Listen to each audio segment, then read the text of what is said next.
irmos ao capítulo 10 da Epístola aos Hebreus, texto pelo qual o Senhor nos falará. Hebreus capítulo 10, versículo 32.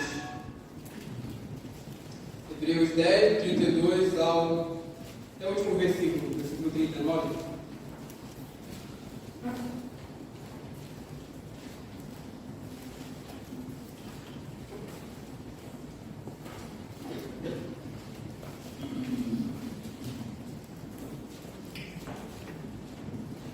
Diz assim a palavra do Senhor: lembrai-vos, porém, dos dias anteriores, em que, depois de iluminados, sustentastes grande luta e sofrimentos, ora expostos como em espetáculo, tanto de opróbrio quanto de tribulações, ora tornando-vos co-participantes com aqueles que desse modo foram tratados, porque não somente vos compadecestes dos encarcerados, como também aceitastes com alegria o espólio dos vossos bens, tendo ciência de possuir de vós mesmos patrimônio superior e durável.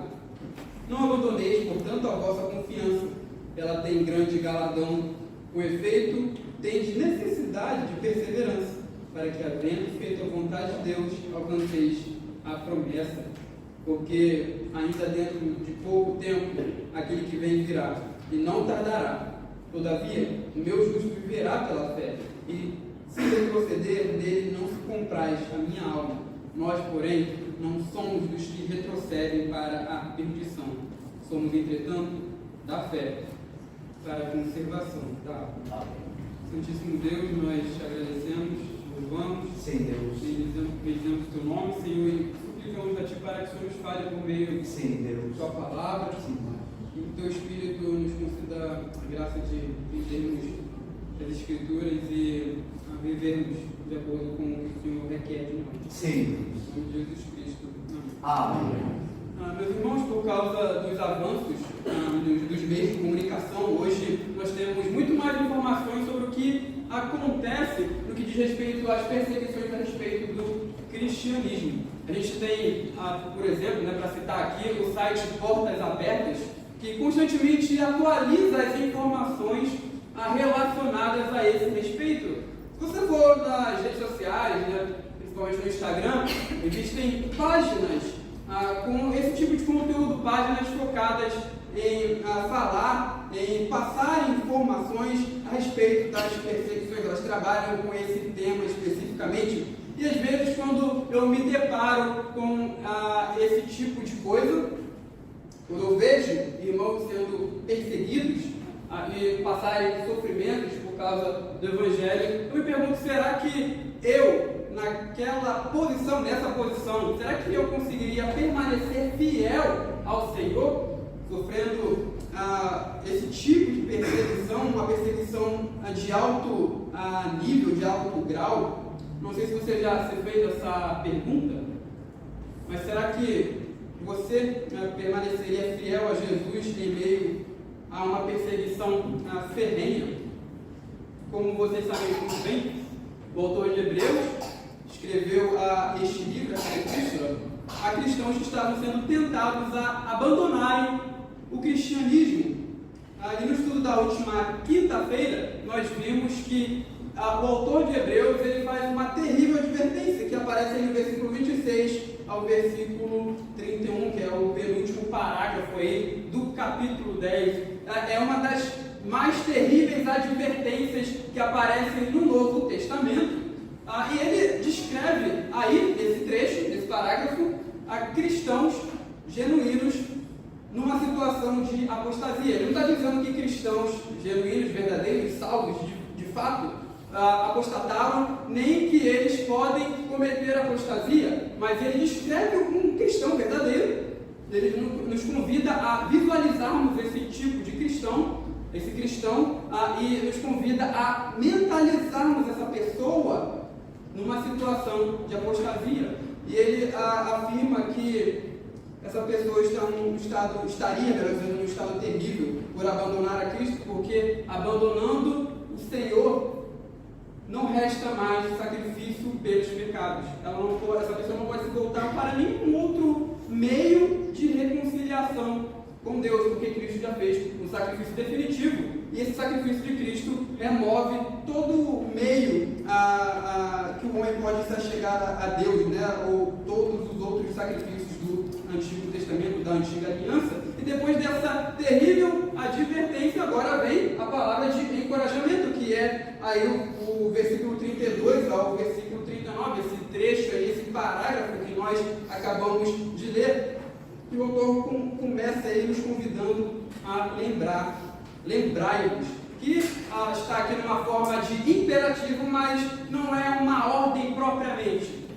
Ele apenas faz uma afirmação na qual há um convite para lembrar. Mas veja que o próprio autor de Hebreus, ele começa a trazer à memória dos seus ouvintes ou do seu público as coisas que eles passaram, os sofrimentos que eles passaram, as situações que eles enfrentaram. Algumas pessoas que estão aqui hoje talvez se lembrem de momentos de perseguição, de luta, de insulto que passaram no começo da caminhada cristã, porque é isso que ele está descrevendo aqui. Ele descreve uma situação de perseguição no começo da caminhada cristã, desse seu público, né? Lembrai-vos, porém, dos dias anteriores, em que depois de iluminados, depois da conversão de vocês, parafraseando ele aqui, sustentastes grande luta e sofrimentos. Talvez aqui alguém tenha passado por isso, por reprovação familiar, chacota dos amigos e conhecidos. Isso não é de nos espantar, não é para nos espantar, porque Cristo já tinha pré-anunciado esse tipo de coisa. Aqueles que querem entregar a sua vida a Ele sofreriam perseguições e até mesmo perseguições de seus familiares. E ele traz então, o autor de Hebreus traz então a memória do seu público essas experiências de sofrimento. E ele começa falando aí que esses sofrimentos são como lutas entre gladiadores numa arena. Essa ideia aí da palavra luta, que ele usa no versículo 32, vocês sustentaram grande luta. Ele usa essa metáfora de gladiadores lutando numa arena para falar dessa terrível perseguição, dessa terrível aflição que esses irmãos estavam passando. E parece que Hebreus indica que essa luta, e ele fala aí depois, né, esses insultos, né, no versículo 33, ora expostos como em espetáculo, tanto de opróbrio quanto de tribulações. Esse opróbrio ou insulto poderia ser uma outra palavra que a gente poderia usar aqui nesse texto, faziam parte da experiência desses cristãos desde muito tempo. Era uma experiência constante. A gente vê aqui, ele usa essa palavra repetidas vezes, né, a ideia de opróbrio ou de insulto. Lá no capítulo 11, versículo 26, ele diz assim: pela fé, Moisés, quando já homem feito, recusou ser chamado filho da filha de Faraó, preferindo ser maltratado junto com o povo de Deus ao usufruir prazeres transitórios do pecado, porquanto considerou o opróbrio, o insulto, digamos assim, de Cristo, por maiores riquezas do que os tesouros do Egito, porque contemplava o galardão. E no capítulo 13, eu vou ler aqui a partir do versículo 12, diz o seguinte: Jesus, para santificar o povo pelo seu próprio sangue, sofreu fora da porta. Saímos, pois, a ele, fora do arraial, levando o seu vitupério. É a mesma palavra que aparece aqui para o próprio, a ideia de um insulto. Então vejam que os versículos 32 ao versículo 34 nos mostram de uma maneira muito clara o tipo de aflição que esses irmãos passaram outrora. Lutas, insultos, sempre fizeram parte da vida da igreja. Desde os seus dias embrionários, desde quando o cristianismo nasceu, digamos assim, e cresceu, as lutas estavam lá, estavam presentes. As perseguições, insultos, aflições, humilhação pública foram características da igreja primitiva. E é isso também que acontece agora, né, nos dias de hoje. Ao falar desses sofrimentos que aparecem aqui, talvez o autor de Hebreus esteja fazendo alusão as perseguições promovidas pelo imperador Nero César no ano de 64 depois de Cristo. Nero perseguiu os cristãos e nessa perseguição, os nossos irmãos do passado foram feitos objetos de escárnio, foram cobertos de peles para serem mortos por cães, foram crucificados, foram queimados vivos, sofreram vexame, foram feitos espetáculo. Então talvez seja esse tipo de perseguição que o autor de Hebreus fala aqui. Ou talvez ainda ele fala de uma perseguição anos antes, no ano de 49 depois de Cristo, quando o imperador Cláudio expulsa os judeus de Roma. Ele faz um decreto no qual os judeus precisam ser mandados embora de Roma. É lógico que hoje, meus irmãos, a gente não passa por esse tipo de sofrimento, por exemplo, aqui no Ocidente, aqui mais nas Américas. A gente não sofre nada igual a isso que esses nossos irmãos sofreram no passado. Talvez o que nós podemos usar de exemplo hoje são cristãos que vivem em países onde há um regime absoluto. Aqui vem a crença cristã como digna de perseguição, porque ela é uma ameaça para eles.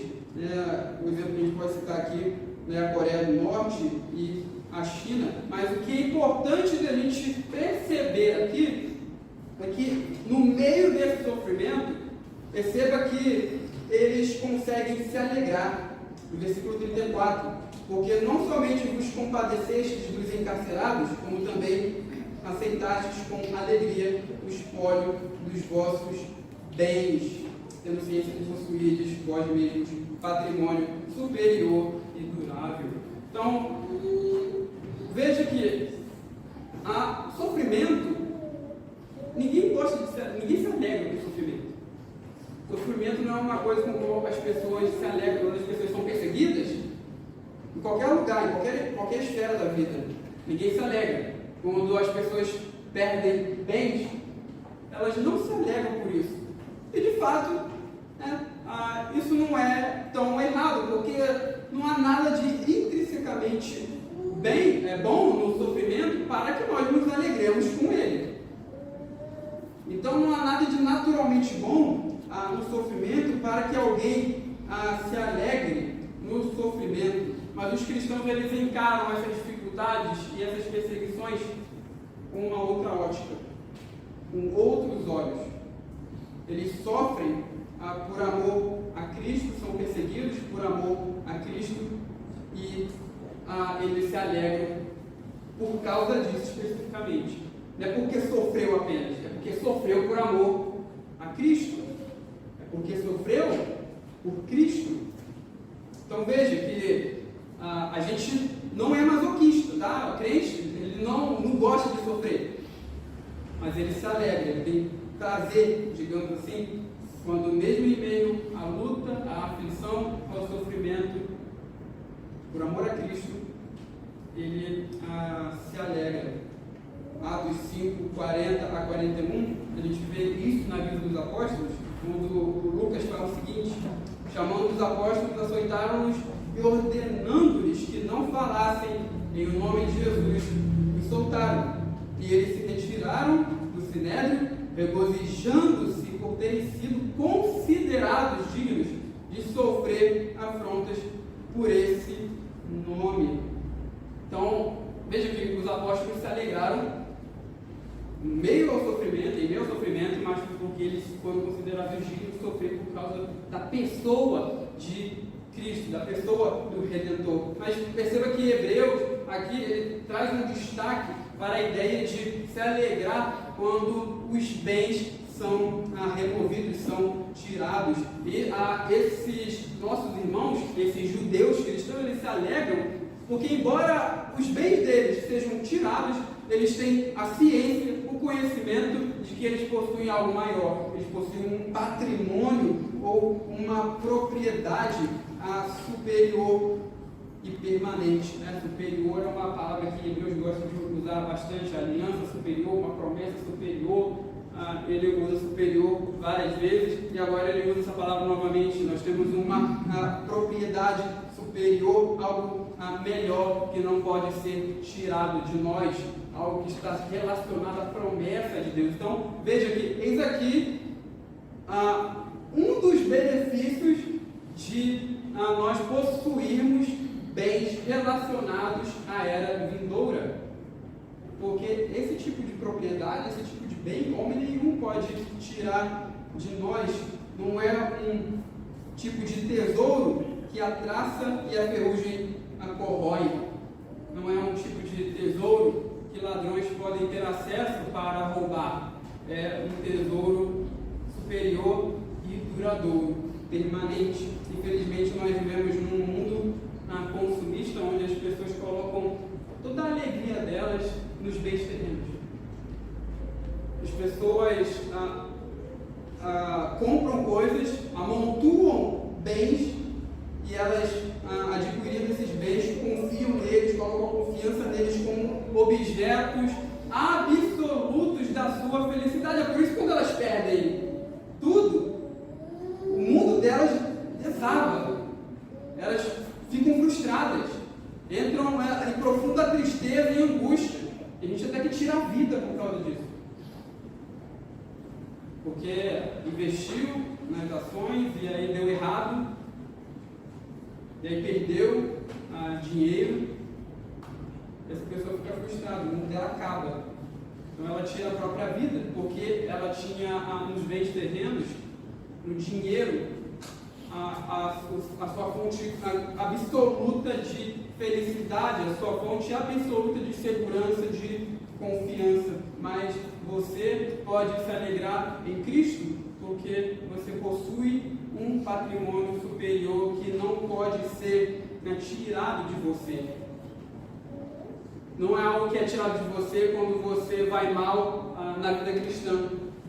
Não é algo que é tirado de você quando você peca, por exemplo, quando a tua performance como cristão está indo mal.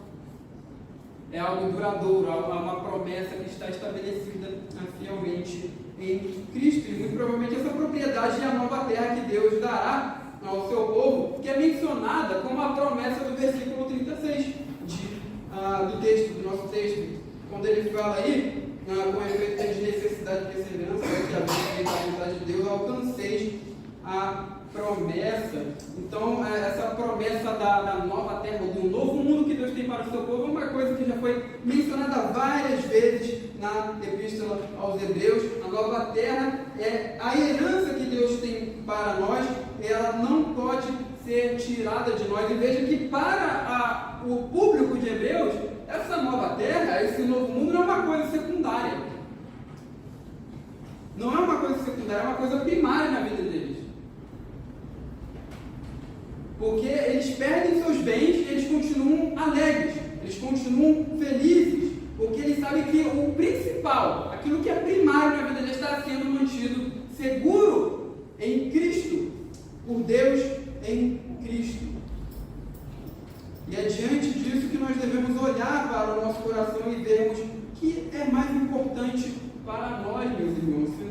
Se nós não estamos colocando o nosso coração naqueles bens que são pequenos, que são inferiores, que são transitórios, ou se nós de fato temos colocado o nosso coração naquilo que é duradouro, permanente, que tem a ver com a vida eterna, que tem a ver com a vida da era que está para vir. Será que o teu coração está nas coisas transitórias e passageiras, ou está naquilo que Deus prometeu, na esperança da nova terra que Ele tem para o seu povo? Mas veja que o autor de Hebreus, ele conclui este capítulo de número 10 falando de 3 elementos, que vai do versículo 35 ao versículo 39. Ele fala aí de confiança, de perseverança e de fé. Primeiro, nós somos chamados a termos aqui, exortados, melhor dizendo, a não abandonarmos a nossa confiança.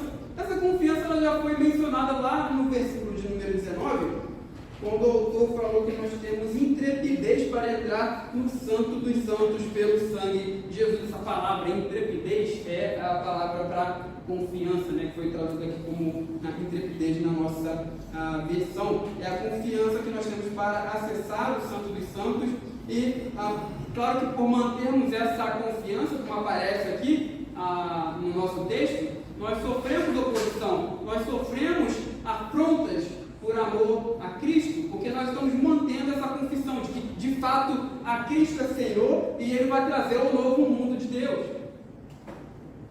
Mas essa confissão, embora ela traga aflições, ela também carrega consigo a promessa de uma grande recompensa.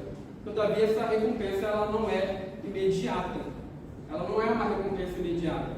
A vida cristã não é como aqueles joguinhos que existem no parque de diversão, onde de tiro ao alvo, né? Aqueles joguinhos de tiro ao alvo, onde basta você acertar ali o alvo marcado que você pega ali a tua recompensa de uma maneira imediata. A vida cristã não é assim.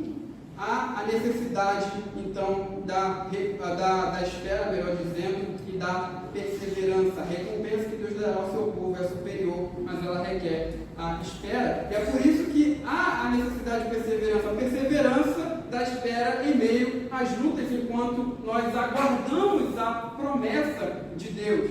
E, obviamente, meus irmãos, a perseverança ela só é necessária quando há uma oposição, quando há obstáculos. Se não houver obstáculo, você vai perseverar com o quê? Para quê? A perseverança é necessária quando você está sofrendo oposição. E é o que está acontecendo com esses irmãos aqui. E é o que acontece conosco, de certa forma. A vida cristã toda, do começo ao fim, ela é marcada por oposição, por obstáculos, mais ou menos, né? Vai depender do período, mas sempre haverá oposição no que diz respeito à vida cristã. Esses cristãos, então, e nós devemos permanecer suportando as lutas, porque elas não terminam imediatamente. Você vê que aqui o autor de Hebreus não traz promessa nenhuma, agora as coisas vão ficar mais tranquilas. Muito pelo contrário, ele fala, não abandone a confiança de vocês, perseverem. É isso que ele nos fala aqui. No versículo 38, o último elemento, né, que aparece, a gente já viu confiança, perseverança. Agora, o último elemento que o autor de Hebreus nos fala aí é a fé ou fidelidade. Né? A palavra aqui pode ser traduzida por ambos os termos, né? A fé ou fidelidade. E aqui nós encontramos no versículo 38 a citação do profeta Abacuque, que nós lemos durante a nossa liturgia, o nosso serviço, culto a Deus. E vocês sabem muito bem quem foi Abacuque. Pastor, você queria pregar aqui o que eu ia falar, mas, né, relembrando aqui, Abacuque foi um profeta do Antigo Testamento que viveu num período terrível de apostasia do povo de Israel.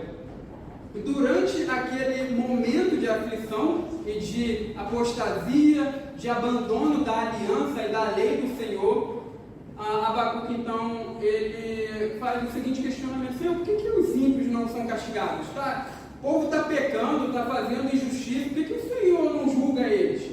O Senhor é Deus de justiça? E aí, Deus responde a Abacuque.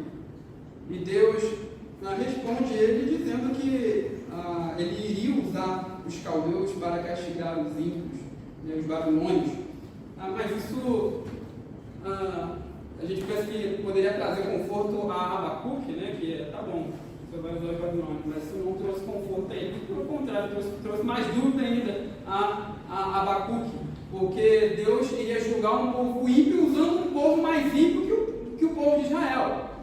Então, isso traz dúvidas ao profeta em relação à justiça divina. Como é que Deus administra a sua justiça? Como é que ele vai usar um povo pior ainda para castigar os ímpios?